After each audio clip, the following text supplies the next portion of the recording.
towards Hamas, because it is Hamas that started this war, finisca rifiutandosi di consegnare gli ostaggi. and it is Hamas that is preventing the war from ending by refusing to release the hostages. दोस्तों याद कीजिए 1947 का दिन जबकि हमारे पूर्वज अंग्रेज़ों के जेलों में कैदों में थे। याद कीजिए वो दिन जबकि हमारे बड़े स्वतंत्रता सैलानी जो हमारे लिए लड़ रहे थे उन लोगों को याद कीजिए थोड़ा। याद कीजिए अंडमान निकोबार का वो काला पानी, वो जेल की सज़ा, वो लोगों की जुल्म आप याद कीजिए थोड़ी देर के लिए।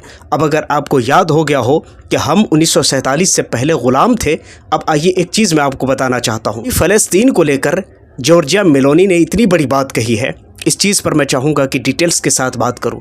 जॉर्जिया मेलोनी ने 2 कंडीशन रखे हैं और कहा है कि हम पैलेस्टाइन को मान्यता देंगे, लेकिन उसकी 2 शर्त है, 2 कंडीशन है। सबसे पहली बात, हमास को गज़ा से बाहर निकाल दिया जाए या गज़ा के बाहर भेज दिया जाए। अब उसने ये खुलासा नहीं किया कि उन हमास के लोगों के साथ क्या किया जाए, अगर ये ज़रूर उसने कहा है कि हमास के लोगों को गज़ा से बाहर निकाल दिया जाए। दूसरी कंडीशन, इज़राइल के जितने बंधक हैं उन तमाम बंधकों को रिलीज़ कर दिया जाए। आइए समझते हैं इनके काले चेहरे को, इनके गोरे चेहरे के पीछे जो इनके काले दिल है, इसको थोड़ा सा हम समझने की कोशिश करते हैं। सबसे पहली बात, हमास को निकालने के बाद वो लाखों फ़लस्तीनी जो मारे जा चुके हैं, जो शहीद हो गए हैं अभी तक, उनमें बच्चे भी हैं, महिलाएं भी हैं, जवान भी हैं, बूढ़े भी हैं, सब हैं, क्या वो वापस आ सकते हैं? और दूसरी बात कि ये जो हमास के लोग हैं इनको जब छोड़ दिया जाएगा उसके बाद की क्या ये गारंटी ले सकती है मेलोनी, या उसके बाद भी गज़ा के लोगों पर कोई जुल्म नहीं किया जाएगा,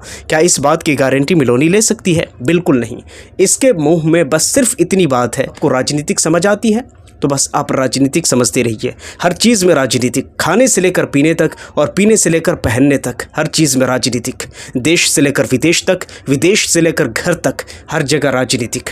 अब इन राजनीतिक के चक्कर में क्या हुआ, आइए समझने की कोशिश करते हैं। ये 2 कंडीशन के साथ जॉर्जिया मेलोनी कह रही है कि हम पैलेस्टाइन को मान्यता दे देंगे। कितनी अजीब बात है ना। पूरी दुनिया जानती है कि इज़राइल पैलेस्टाइन पर कब्ज़ा करके बैठा है, न कि पैलेस्टाइन इज़राइल पर कब्ज़ा करके बैठा है। और कमाल की बात है, यहाँ मेलोनी कह रही है कि हम पैलेस्टाइन को मान्यता देंगे।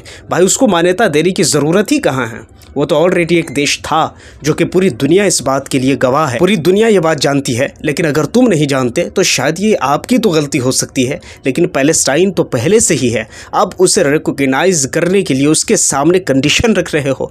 कभी तुमने वो कंडीशन इज़राइल के सामने क्यों नहीं रखी?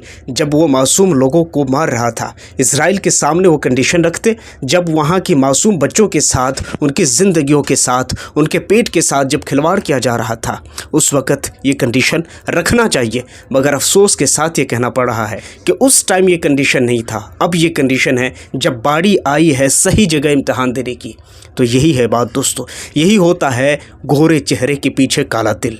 अब आपको अंदाज़ा हो गया होगा कि ये सिर्फ़ और सिर्फ एक कंडीशन नहीं है, गोल मटोल करके बातों को घुमाना है। क्योंकि अगर सबसे ज़्यादा अगर दुनिया में अगर कोई हमदर्दी के लायक है तो मैं समझता हूँ फ़लस्तीन के वो मासूम बच्चे, फ़लस्तीन की वो औरतें जो बेकसूर मारी गई हैं। अब आइए समझते हैं कि कितने इज़राइली लोग हमास के कब्ज़े में हैं, कितने फ़लस्तीनी इज़राइल के कब्ज़े में हैं। तो आपको जवाब मिलेगा 10 से 11,000। अगर आप चैट जीपीटी का इस्तेमाल करते हैं, वहाँ भी आप जाइए, वहाँ भी आप देखिए, वहाँ यूज़ करते हैं, आपको पता चलेगा। वहाँ आप ये टाइप कीजिए कितने फ़लस्तीनी ऐसे हैं जो इज़राइल के कब्ज़े में हैं, आपको जवाब मिलेगा 10 से 11,000। और कितने इज़राइली हैं तो आपको जवाब मिलेगा करीब 250, 251, 280। कई सोर्स के मुताबिक आपको लगभग 300 इज़राइली बंधक आपको हमास के कैद में मिलेगा। अंदाज़ा लगाइए, इन 300 का दर्द है, मगर उन 10 से 11,000 लोगों का कोई दर्द नहीं है। इसे कहते हैं दुनिया के अंदर जिधर ताकत होती है, जिधर पावर होता है, उसी तरफ लोग मूव कर जाते हैं।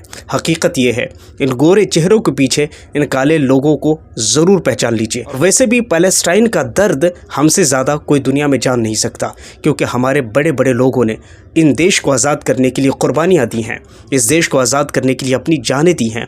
और कैसी कैसी जुल्म, कैसी कैसी जो सितम हैं वो इन देश के भारतवासियों के ऊपर किए गए हैं, वो हम भूल नहीं सकते हैं। इसलिए इन फ़लस्तीनी, इन गज़ा वालों के दर्द को शायद हम भारतीयों से ज़्यादा कोई और नहीं समझ सकता है।